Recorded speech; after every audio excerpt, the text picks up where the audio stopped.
1950 അമേരിക്കയിലെ ന്യൂയോർക്കിലെ ടൈംസ് സ്ക്വയറിൽ രാത്രി സമയത്ത് വിചിത്രമായ വസ്ത്രം ധരിച്ച് ഒരാൾ പെട്ടെന്ന് പ്രത്യക്ഷപ്പെട്ടു.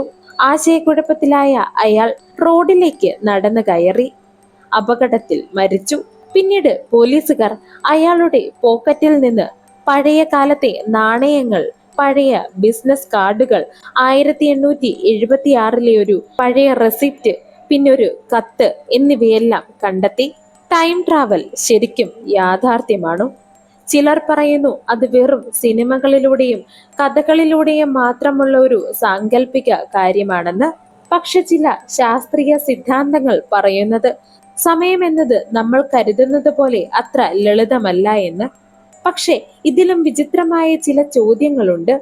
ഭാവിയിൽ നിന്ന് ആരെങ്കിലും ഇവിടേക്ക് എത്തിയിട്ടുണ്ടോ എന്ന്? എങ്കിൽ എത്തിയിട്ടുണ്ട്.